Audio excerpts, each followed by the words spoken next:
So hello everyone, Aakash Shah from this side. So आज हम लोग जो है सॉलिड स्टेट का पार्ट 5 लेकर आए हैं। इसमें मैं आपको packing efficiency and packing fraction के बारे में बताऊंगा। बट अगर आपने इससे पहले पार्ट 1, 2, 3, 4 नहीं देखा है तो उसे देख लो, क्योंकि हर एक जो है पार्ट एक दूसरे से लिंक होता है। साइंस के स्टूडेंट हो आपको पता ही होगा। अगर ये वीडियो को देखने से पहले पार्ट 3 एंड पार्ट 4 ज़रूर देख ले, क्योंकि उसका यूज इसमें होने वाला है और इसका यूज नेक्स्ट पार्ट में होगा। तो आप सभी वीडियो को कंटिन्यू देखें और अगर चैनल पर पहली बार हैं तो इसको सब्सक्राइब कर दें और आप इस वीडियो को सभी के साथ शेयर कर दें, क्योंकि बहुत से लोगों को ये वीडियोज क्वालिटी वीडियोज जो है नहीं मिल पा रही है। तो आप उन्हें अपने फ्रेंड्स को भी बताएं। तो चलिए पार्ट 5 हम लोग स्टार्ट करते हैं। बस उससे पहले मैं प्रीवियस का थोड़ा समरी करा देता हूँ कि एससीसी में जो है मैंने रिलेशन बताया था ए और आर के बीच में। वो क्या था, ए इक्वल टू 2r था, तो इसका आज यूज होने वाला है। उसके बाद एफसीसी के लिए क्या था, a means edge length of the unit cell and r means radius of the atom. तो एफसीसी में क्या था, 4r इक्वल टू a√2 था। इसको आप याद रखें। इससे ये आर और ए में आप एक्सप्रेशन यहाँ लिख सकते हो। फिर बीसीसी में क्या था, 4r इक्वल टू a√3 होगा। तो यहाँ पे a√3। तो ये जो तीन रिलेशन है आपको आज याद होंगे, और ये तीनों रिलेशन को मैंने पार्ट 4 में कंप्लीट करा दिया है ऑलरेडी, तो आप उसे देख लें। और चलिए मैं अब स्टार्ट तो चलिए अब हम लोग जो एक्चुअल में पार्ट 5 स्टार्ट करते हैं। तो आज इसमें हम लोग पढ़ेंगे पैकिंग इफिशियंसी। इसको और भी एक नाम, अच्छा, packing efficiency and packing fraction एक ही बात है, थोड़ा सा डिफरेंस होता है। एंड पैकिंग फ्रैक्शन एक ही बात होता है। चलिए आज हम लोग पढ़ रहे हैं। देखो पैकिंग एफिशिएंसी पैकिंग फ्रैक्शन क्या होता है कि जो एक यूनिट सेल होता है, मान लो ये एक यूनिट सेल है, तो एक यूनिट सेल में जो एटम्स होते हैं वो कितने एटम्स ऑक्युपाइड है, स्पेसेस कितने ले रखे हैं। मीन्स मान लो ये एक यूनिट सेल, इसका कुछ अपना वॉल्यूम होगा, तो कितना % वॉल्यूम जो है एटम घेर के रखे हैं और कितना % उसमें जगह खाली होता है। तो 100% पैकिंग होता नहीं है, कुछ जगह खाली होता है। वही पैकिंग एफिशिएंसी का मेन मतलब यही है कि इसमें जैसे ये यूनिट सेल है, जैसे एससीसी, एफसीसी एंड बीसीसी 3 तरह के यूनिट सेल है, तो किसका पैकिंग एफिशिएंसी कितना है, तो वही हम लोग इसमें कैलकुलेट करेंगे कि इसमें कितना % वॉल्यूम जो है एटम ने घेर कर रखा है और कितना % खाली है। जैसे आप अपने रूम में बैठो, तो आप अपने रूम में देखो, आप जहाँ बैठे हो, टेबल है, ग्लास, बर्तन, पंखा, लाइट वगैरह वगैरह बहुत कुछ है। तो वो सब जो है, आप मान लो वो एटम है जो आपके जो रूम का वॉल्यूम है, उस रूम का वो जगह को ऑक्युपाई कर लिया है, घेर कर रखा है, और बहुत सारे जगह आपके रूम में अभी भी खाली है। तो यही आपको यहाँ पर समझना है। जस्ट सपोज कि यहाँ पर देखो डेफिनेशन में लिखा रहा हूँ। डेफिनेशन लिखा देने से नहीं होता, पहले समझ लो डेफिनेशन, आप खुद अब बता पाओगे। मान लो आपको एक मैंने क्यूब दे दिया, उसमें मैंने बोला कि आप लड्डू को भरो, तो आप सपोज इस तरह से ही ना आप लड्डू को भरते जाओगे, इस तरह से आप लड्डू को भरते जाओगे। ये तो 2D में है, 3D में है तो आप इसके ऊपर नीचे अगल बगल सब जगह भर सकते हो। तो देखो यही मान लो ये लड्डू ही जो है आपका एटम है इस यूनिट सेल में, यहाँ कॉर्नर्स पर, फेस पर, बॉडी पर जो होता है ना, तो यही आपका जो है ये एटम्स है। तो ये देखो ये जगह जो है, इसका जो जगह है वो ऑक्युपाई कर लिया है। इसका वॉल्यूम जितना है उतना इंटू आप 6 कर दो, उतना वॉल्यूम ऑक्युपाइड है। बट कुछ स्पेसेस आप देखो, ये कुछ स्पेसेस आप, मैं यहाँ पे हाईलाइट यहाँ पे कुछ कर रहा हूँ, तो ये स्पेस जो देख रहे हैं ना, ये वॉइड्स है, मीन्स खाली जगह है, वहाँ पर हवा है, वहाँ पर कोई एटम्स नहीं है। तो यहाँ पर कुछ जगह एटम्स ने रखा और कुछ जगह वॉइड्स रह गया। तो यही चीज़ है पैकिंग एफिशिएंसी। और इसको सिंपली में बोला जाए तो पैकिंग एफिशिएंसी जो होता है ना, वो विथ रिस्पेक्ट टू 100 में डिफाइन होता है, मीन्स परसेंटेज में ये आता है। एंड ये विथ रिस्पेक्ट टू 1 कहा जाता है। अगर आप इसे बोल रहे हैं 0.52, तो इसको आप इसमें 100 से मल्टीप्लाई करके 52% आप बोल दोगे। 52% पैकिंग एफिशिएंसी है, यही इंपॉर्टेंट है, ये उतना इंपॉर्टेंट नहीं है। आप और आज का जो वीडियो है इससे आपको एग्जाम में क्वेश्चंस मिलने वाले हैं। या तो आपको 3 मार्क्स का लॉन्ग क्वेश्चन आएगा कि पैकिंग एफिशिएंसी निकालो, एफसीसी बीसीसी किसी का भी दे देगा, और या तो बोल एमसीक्यूज में आपका दे देगा कि बीसीसी का पैकिंग फ्रैक्शन क्या होता है, 4 ऑप्शन दे देंगे आपको, वो टिक आउट करना होता है। तो सबसे पहले डेफिनेशन क्या है, तो सिंपल है, द परसेंटेज ऑफ टोटल, यहाँ पे ये है space, total space filled by the particle या constituent particle, filled by the particle is called packing efficiency. हो गया, इसी को कहते हैं पैकिंग एफिशिएंसी और पैकिंग फ्रैक्शन, इसी को कहा जाता है। ठीक है, तो ये जो है डेफिनेशन हो गया, यहाँ पे डेफिनेशन मैंने यहाँ पे आपको लिख दिया है। सिंपल है, बहुत ज़्यादा लिखना नहीं होता है इसमें, आपको जल्दी से इसको इस तरह से लिख देना होता है। अगर इसका मैं अब देखो, पैकिंग एफिशिएंसी का फॉर्मूला क्या होता है, एफिशिएंसी का फॉर्मूला बहुत जगह देखे ही होगे, तो इसीलिए देखो इसका जो है क्या होता है, पैकिंग एफिशिएंसी का मैं फॉर्मूला यहाँ पर लिख रहा हूँ। तो इसका फॉर्मूला होता है कि देखो यहाँ पे वॉल्यूम लिख रहा हूँ, वॉल्यूम ऑक्युपाइड बाय पार्टिकल्स, जो एटम्स कहा जाता है, particles of a unit cell, जो एक यूनिट सेल में पार्टिकल्स हैं, और इसको डिवाइड किया जाता है total volume of the unit cell into 100, means efficiency करना है, परसेंटेज में निकालना है, एंड इसका आपका फॉर्मूला निकल गया। बस यही आज का फॉर्मूला है, इसी पे रख कर मैं आपको तीनों यूनिट सेल का जो है वैल्यू निकाल कर दे दूंगा। और आप देखिए अपने नोटबुक में इस तरह से ही आप करते जाएं। यहाँ पर पार्ट 5 है, तो पार्ट 5 लिखे एक नोटबुक बनाइए। आप बना रहे कि नहीं बना रहे मुझे नहीं पता, बट आप देखिए मैं खुद एक नोटबुक बना लिया हूँ अपना, आपको पढ़ाते पढ़ाते। देखो यहाँ पे हर एक चीज़ है, पार्ट वाइज मैं यहीं पर बनाते जा रहा हूँ, यहाँ पर आपको मैं पढ़ाता हूँ। तो मेरा भी एक नोटबुक तैयार हो रहा है, तो आप भी इस तरह से तैयार करो और कंसिस्टेंटली पढ़ो। तो यहाँ तक आपको समझ में आ गया पैकिंग फ्रैक्शन क्या होता है, कि इसमें कितने एटम्स जो है जगह को, जो वॉल्यूम है, कितने वॉल्यूम को उन्होंने रखा है, घेर कर रखा है, ऑक्यूपाई करके रखा है, यही है पैकिंग फ्रैक्शन।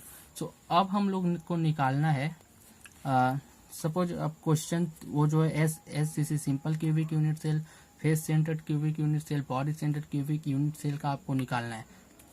तो मैं इसका जो है बहुत डिटेल्स में लिख कर दिखाऊंगा कि आपको एग्जाम में भी इस तरह से लिख कर आना है। और उसके बाद जो है मैं उतना नहीं लिखूंगा, क्योंकि आप लोग इससे आप समझ जाओगे। तो पहले सिंपल क्यूबिक यूनिट सेल आता है, तो चलो मैं सिंपल के लिए बताता हूँ आपको क्या करना है। सपोज यहाँ पे मैं क्वेश्चन ही लिख दे रहा हूँ 1 नंबर का।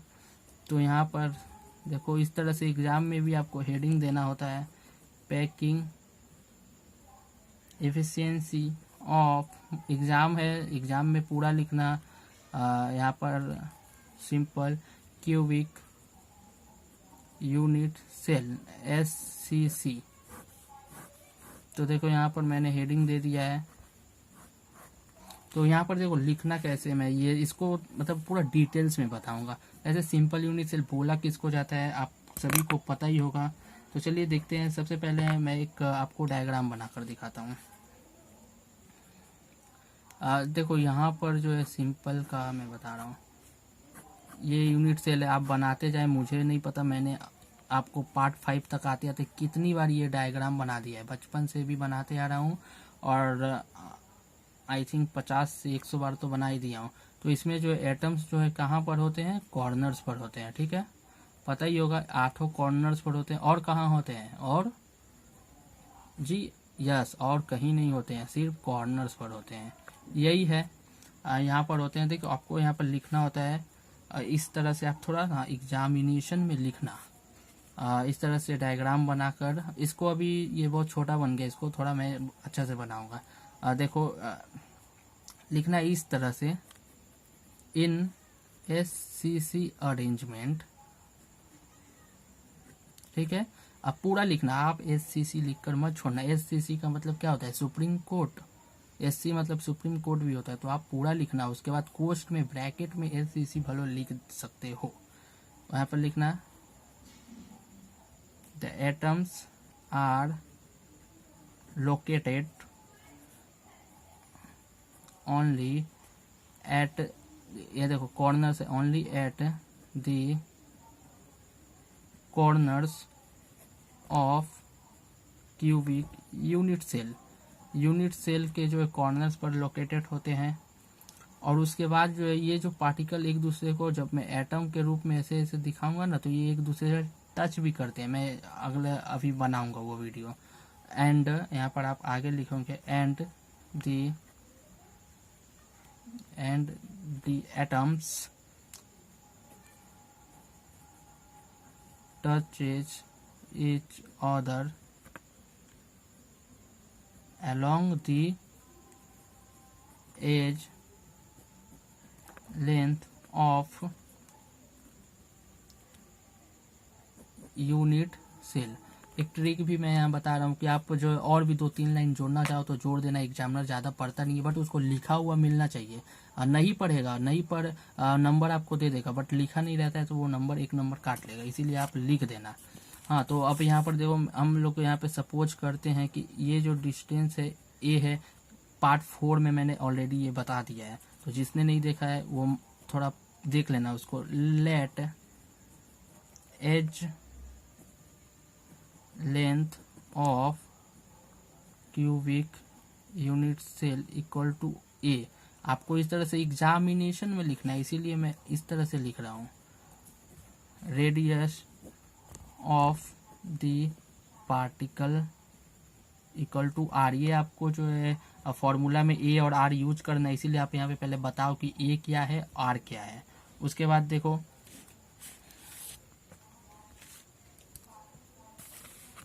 उसके बाद थोड़ा मैं डायग्राम बना रहा हूँ। पहले एक यही डायग्राम एग्जाम में बनाना है, एक्चुअली मैंने वहाँ छोटा डायग्राम बना दिया,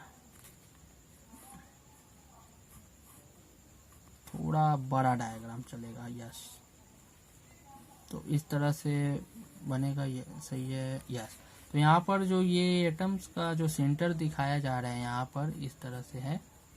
तो यहाँ पर देखो ये जो मिडिल पॉइंट है ना, तो आप इसको ऐसे बनाओगे। मैं एटम का पार्ट दिखा रहा हूँ, मैं पूरा एटम यहाँ नहीं बनाऊंगा क्योंकि यहाँ पे जो मेजरमेंट करने होंगे आपको। इस तरह से यहाँ पर एटम है, उसका कुछ पोर्शन इधर भी दिखाई देगा इस पार्ट पे। तो ऐसा करके कॉर्नर्स पर जो है एटम्स बने होते हैं। आप अपने बुक में देखना, बहुत अच्छे से करके बनाया होगा। यहाँ पर ये कॉर्नर का एटम होता है, यहाँ पर ये कॉर्नर पे एटम होता है, यहाँ पे ये कॉर्नर पे होता है, ऊपर भी कॉर्नर्स होते हैं। हाँ, तो ये ऐसे बहुत होते हैं, बट हम लोग को जो करना है वो जो करना है उसी को हम लोग यहाँ पे कंसीडर आउट करेंगे। तो यहाँ पर देखो ये जो एज लेंथ है वो ए है, और यहाँ पर ये डिस्टेंस आर है, एंड ये डिस्टेंस जो है आर है। तो हम लोग जो है पार्ट 4 में क्या पढ़े थे, इसके लिए ए और आर का जो रिलेशन क्या होता है, देखो मैंने ऊपर में लिखा है ए इक्वल टू 2r होता है। और फिर यहाँ पर आप लिखोगे इन SCC, कंटिन्यू करना, पीछे जो मैंने लिखा है कंटिन्यू करना। In simple cubic unit cell, simple unit cubic cell particle touches each other along the length होता है ना, तो इन SCC, अच्छा इसको मत लिखो, यहाँ पर आप डायरेक्ट लिखो फ्रॉम डायग्राम। देखो from diagram we can write, यहाँ पर आप लिखोगे ए इक्वल टू 2r। देखो r प्लस r 2r, और वो बराबर है ए के, तो ए लिख दोगे, हो गया। बस ये रिलेशन आपको, एक्चुअली जितना मैंने लिखा है वो आपको पता ही है, मेन रिलेशन ये है। और अब क्या करना है, अब हम लोग अगर अपने फॉर्मूला में आए तो हम लोगों को वॉल्यूम ऑक्युपाइड बाई पार्टिकल, तो पहले पार्टिकल किसने वॉल्यूम ऑक्युपाइड किया कितना वो पता करो।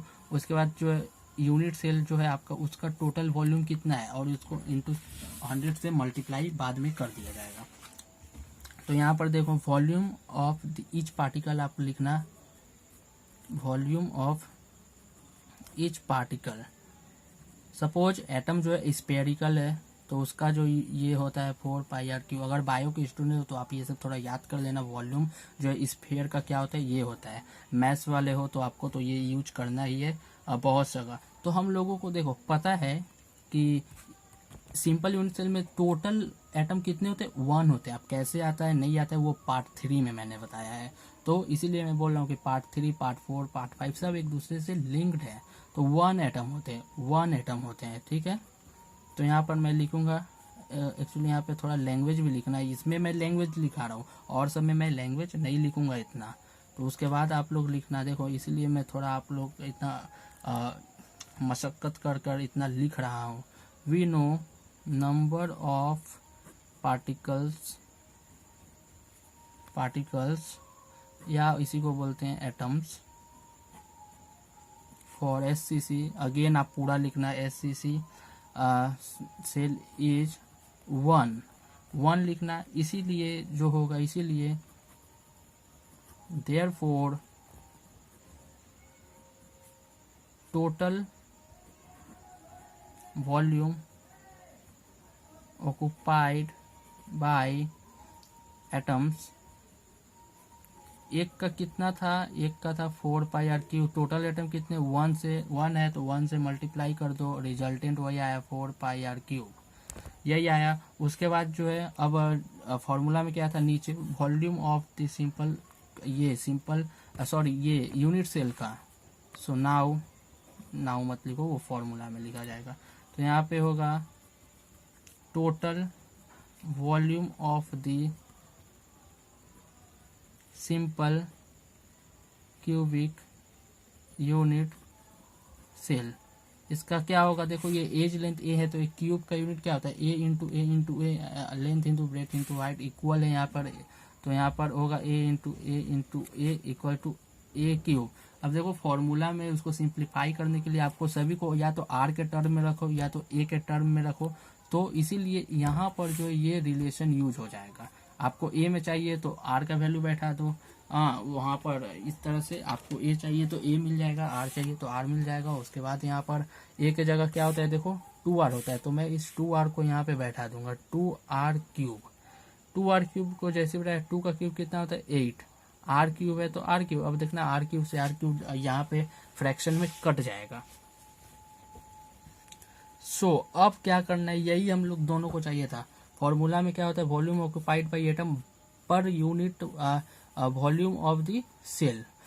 तो अब यहाँ पर आप डायरेक्ट लिख देना नाउ लिखना। उसके बाद लिखना पैकिंग एफिशिएंसी, मैं PE लिख रहा हूँ और बोल भी रहा हूँ, packing efficiency for simple cubic unit cell. Formula एक बार फिर से लिख सकते हो, volume occupied by particles atoms, यहाँ पे लिख दे रहे हैं। उसके बाद नीचे आप लिखोगे volume of the unit cell लिखोगे, यहाँ पे आप 100 से मल्टीप्लाई कर दो। अगर आप 100 से मल्टीप्लाई नहीं कर रहे तो ये पैकिंग फ्रैक्शन है, 100 से मल्टीप्लाई कर रहे हैं तो ये पैकिंग एफिशिएंसी है। तो इसको याद रखना। Volume occupied by the particle हम लोग का कितना निकला है, 4/3 pi r cube. Volume of the unit cell कितना निकला है, 8r क्यूब इंटू क्या होगा 100। यहाँ पर देखो आप काट कुट कर सकते हो, 4/3 इंटू 8r क्यूब, यहाँ पे ये r है, r क्यूब, यहाँ पे पाई आर क्यूब है, इंटू 100 है। तो 4 से ये 2 कट गया, r क्यूब से r क्यूब कट गया, तो यहाँ पे π/6 आएगा, इंटू 100 आएगा। π/6 ये इसको अगर आप सॉल्व करेंगे तो कुछ आपका 524 आएगा। यहाँ पे पाई वैल्यू 3.14 ले लेना, ठीक है। तो यहाँ पर जो है इंटू 100 करना। तो ये जो है पैकिंग फ्रैक्शन है, देखो this is PF packing fraction, and 100 से मल्टीप्लाई करने से क्या हो रहा है 52.4%। ये है आपका आंसर, ये आंसर है। तो यहाँ पर आप लिख दोगे occupied packing efficiency, packing efficiency for SCC equal to 52.4%। And congratulations, आपने बहुत ईजिली एक बहुत अच्छा डेरिवेशन कर लिया है। 52.4%, कहीं कहीं आपको 52% ही दे दिया जाता है, तो आप उसे भी सही मान लेना। अगर कहीं दिख जाए तो वो भी गलत नहीं है, बट एग्जैक्ट तो यही है, एग्जैक्ट तो 4.4 भी है। और यहाँ पर देखिए बहुत सा इंपॉर्टेंट क्वेश्चन यहाँ पर एक बनता है। अब जो है पैकिंग एफिशिएंसी तो आपने निकाल लिया, तो वॉइड भी तो आप बता सकते हो कि देखो 52.4, यहाँ पे 52.4% जगह जो ऑक्युपाइड है, तो वॉइड कितने होंगे? वॉइड मीन्स एम्प्टी स्पेस, ये भी तो आप बता सकते हो। वॉइड कितने होंगे? तो 100% में से 52.4% को निकाल दो, कितने बच रहे हैं? 47 पॉइंट यहाँ पे 6 बच रहे हैं। तो इतना जो है वॉइड जो है इन एससीसी, वॉइड इन एससीसी में वॉइड जो है इतना आता है। तो अगर कभी कभी एग्जाम में पूछ लेता है कि व्हाट परसेंटेज क्या है, वॉइड्स कितने होते हैं एससीसी में, और उसमें जो है आपको ऑप्शन में ये भी दे देगा, ये भी दे देगा। कुछ लोग ये नहीं देखते कि वॉइड है कि ऑक्युपाइड पूछा है, वो लोग इसको टिक मार कर निकल लेते हैं, बट आंसर ये होगा। हाँ, तो वहाँ पर आपको गलती नहीं करना है, वॉइड ये होता है। चलिए उसके बाद हम लोग चलते हैं नेक्स्ट। उसके बाद नेक्स्ट चलते हैं। अब मैं उतना नहीं लिखूंगा, मैं पहले ही यहाँ पे बता रहा हूँ, उसमें मैंने पहले ही उतना लिख कर बता दिया कैसे लिखना है। तो आप देख लो कैसे लिखना है। पहले थोड़ा सा यहाँ पे ये लेक्चर जानना पड़ता है, उसके बाद यहाँ पर इस तरह से रिलेशन ये याद होना चाहिए। ये चीज़ जो है मैंने आपको पार्ट 4 में बताया था, यहाँ का जो पोर्शन है वो पार्ट 3 में मैंने पढ़ाया है।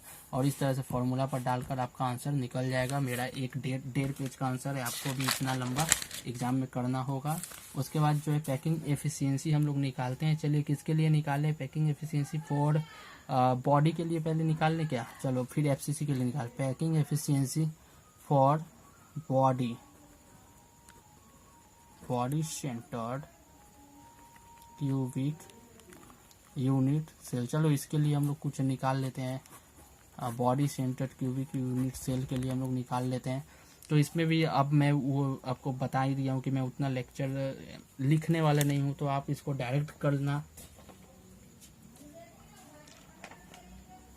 तो उस तरह से वहाँ पे जो यहाँ पर जो रिलेशन मैंने बताया था 4R इक्वल टू 4A√3, ये याद होना चाहिए। पार्ट 4 में मैंने इसके ऊपर बताया था। तो यहाँ पर अब देखिए आपको निकालना कैसे है। सो एकदम आपको तो देखो शुरू में जो है इतना जो मैंने लिखा था यहाँ तक आपको लिख देने हैं। उसके बाद से जो है यहाँ पे मैं लिखूंगा, यहाँ पर आपको ना बना देने हैं उसी तरह से एक।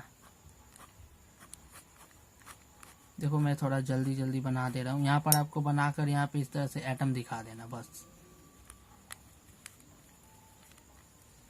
यहाँ पर एटम, यहाँ पर एटम, यहाँ पर एटम, और एक बीचों बीच में जो एटम होता है, जो वो कॉर्नर पर भी एटम है, यहाँ बीचों बीच में होता है। एक्चुअली पेज में दिखाया नहीं जा सकता है। यहाँ पर है, यहाँ यहाँ यहाँ यहाँ यहाँ यहाँ यहाँ, और एक इधर से देख लो बीचों बीच में यहाँ पर रखा हुआ है। हाँ, तो उसके बाद चलिए मैं डायरेक्ट यहाँ पर ये लिख रहा हूँ। इसमें क्या चाहिए? Total volume of atom by total volume of unit cell. तो यहाँ पर आप लिखोगे, मैं डायरेक्ट वहाँ से स्टार्ट कर रहा हूँ। वॉल्यूम ऑफ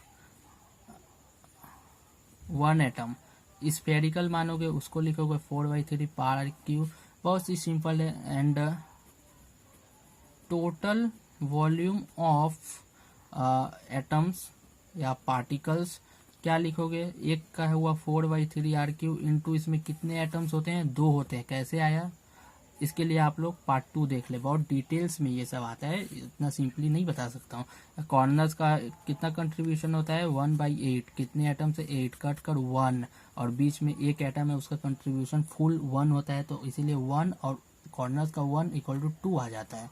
और यहाँ पर लिखोगे total volume of unit cell. तो यूनिट सेल का वॉल्यूम तो यही होगा, ये जो एज लेंथ है ये ए क्यू ही होगा, बट यहाँ पर ए का वैल्यू यहाँ से आप चेंज करोगे 4R/√3 का होल क्यूब। इसको अभी इसी तरह से रहने दे रहे हैं।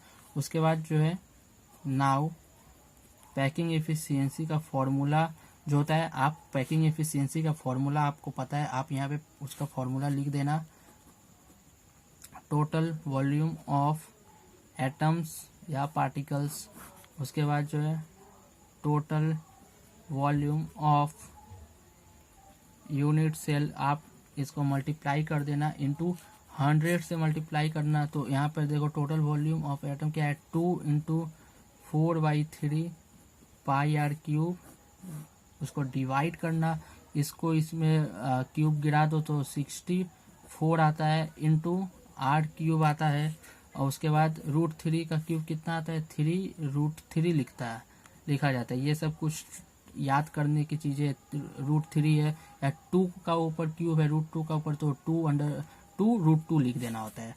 तो यहाँ से देखो R cube and R cube cut जाता है।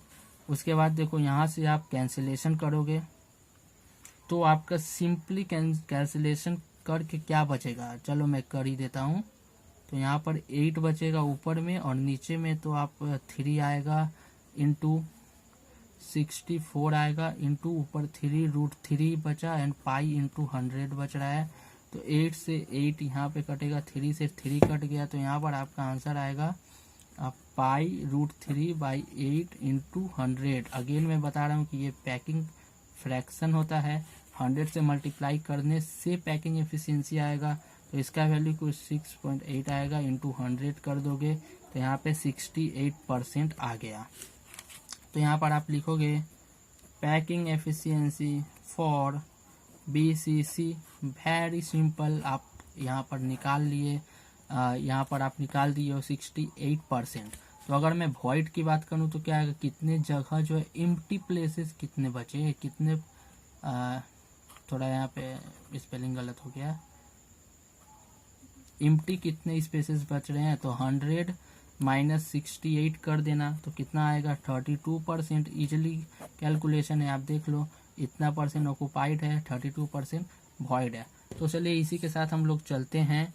अब देख लो यहाँ पे बहुत इजीली मैंने बताया है, कोई रॉकेट साइंस है ही नहीं जो मैं इसको बहुत लेंदी कर दूं।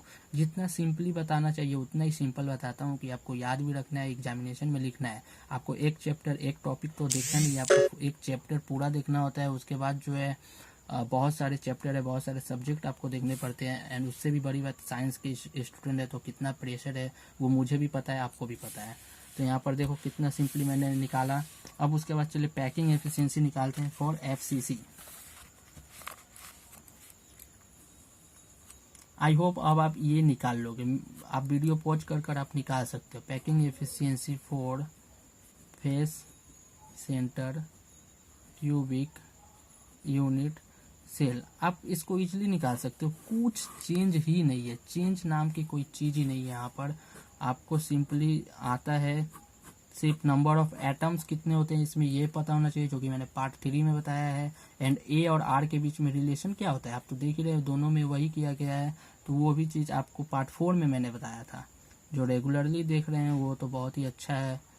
एक स्टूडेंट है बरकत अली, कुछ इस तरह ही नाम है, वो बहुत ही रेगुलर स्टूडेंट है, कमेंट करता है, वीडियो का वेट भी करता है। तो वो मुझे सभी चीज़ें शेयर करता है, ये होमवर्क बनाता है।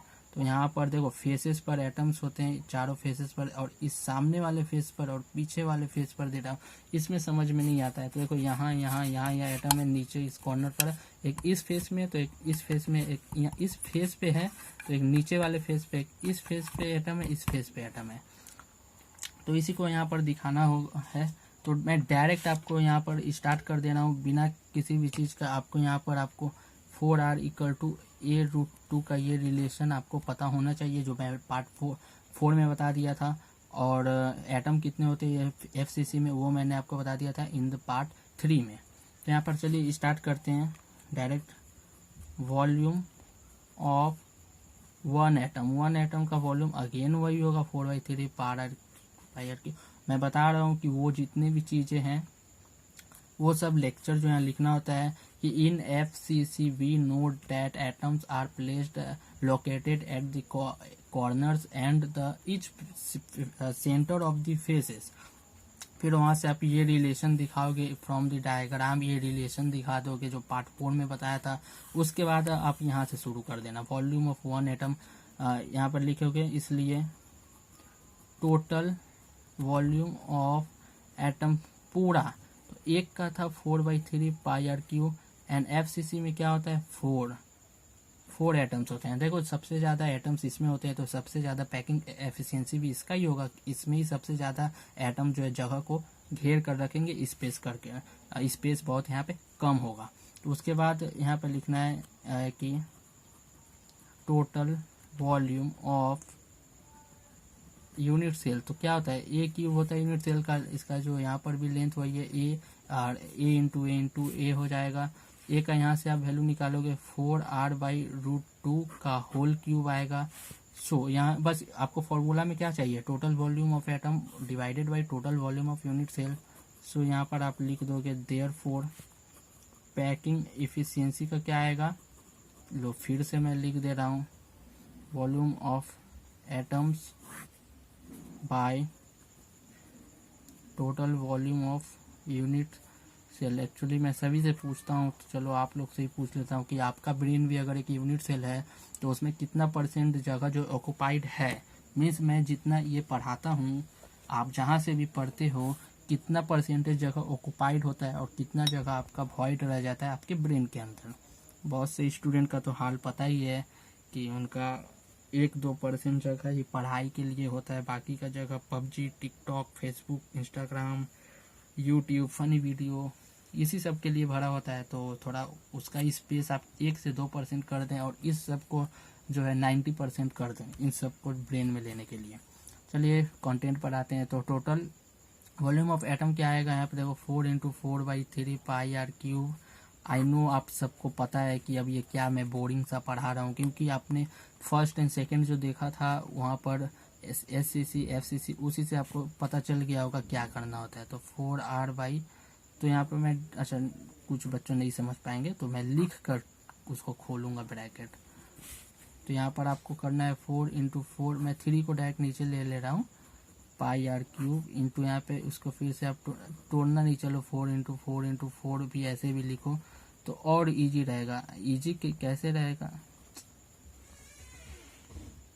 इजी कैसे रहता है कि आपको काटने में, कैंसलेशन करने में अच्छा होता है। अगर 64 कर देगो तो 4 से 16 बार में काट रहे, फिर इसे 4 से काट रहे हो तो थोड़ा दिक्कत हो जाता है। और यहाँ पे क्या है, यहाँ पर ये भी तो है, इसको मैं 2√2 ऊपर ले लेता हूँ अंडर रूट का। यहाँ पे कैंसिलेशन देखो 1 4 1 4 1 4, यहाँ से 1 4, यहाँ पे 1 4 कट गया, इस 2 से ये 2 कट जाएगा।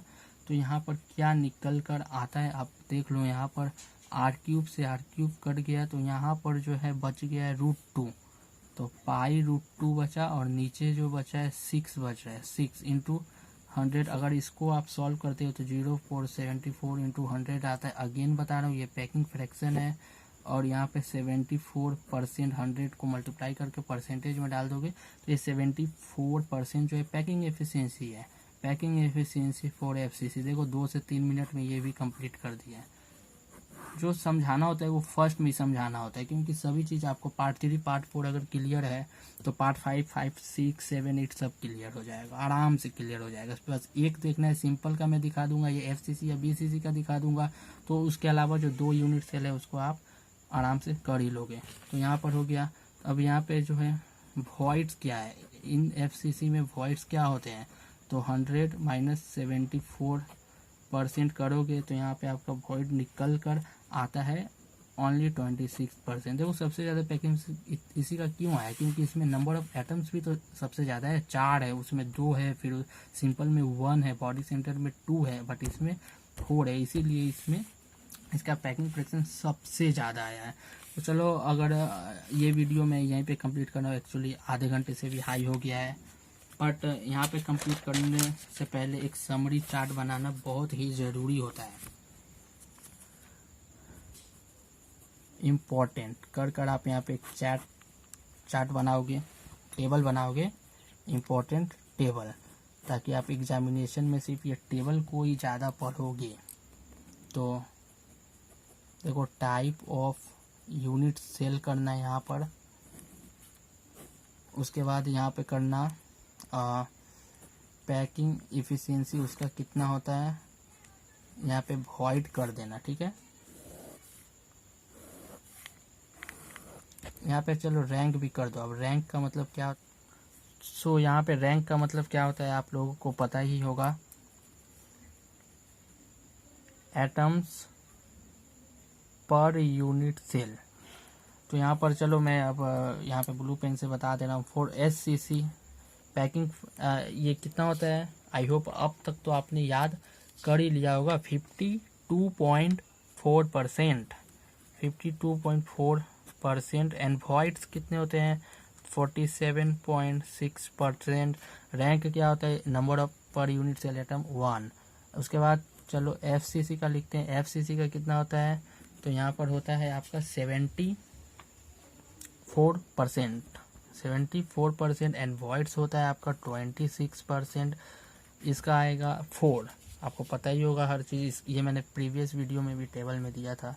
उसके बाद आता है BCC, इसलिए मैं एक ही चीज़ को बार बार देता हूँ क्योंकि आपका जल्द से अच्छे से दिमाग में बैठ जाए। तो BCC का कितना होता है, 68%। और यहाँ पर 32% इसमें वॉइड होता है, और ये 2 होता है उसका value, number of atom per unit से। तो आज का वीडियो जो है यहीं तक कंप्लीट होता है। ये जस्ट एक डेरिवेशन था, कितना परसेंट होता है वॉइड, कितना परसेंट होता है। तो इसमें कुछ न्यूमेरिकल्स एज इट इज तो बनते नहीं है, क्योंकि इसमें सिर्फ पैकिंग एफिशिएंसी पूछा जाता है या एग्जाम में आएगा। तो SCC का जो मैंने लिखा कर यहाँ पे जो कराया है उसको ये आप देख लेना, ये वाला तो यहाँ पर कराया था, वो आपके 3 मार्क्स का या 5 मार्क्स जो भी एग्जाम में आए। और जो या इस आपको ये जो चीज़ें हैं ना, ये तीनों चीज़ें आपका जो MCQ में पूछा जाता है, देख लो ये जो है MCQ में डायरेक्टली पूछा जाता है। और A और R का बीच में रिलेशन, ये जो है रिलेशन भी पूछा जाता है।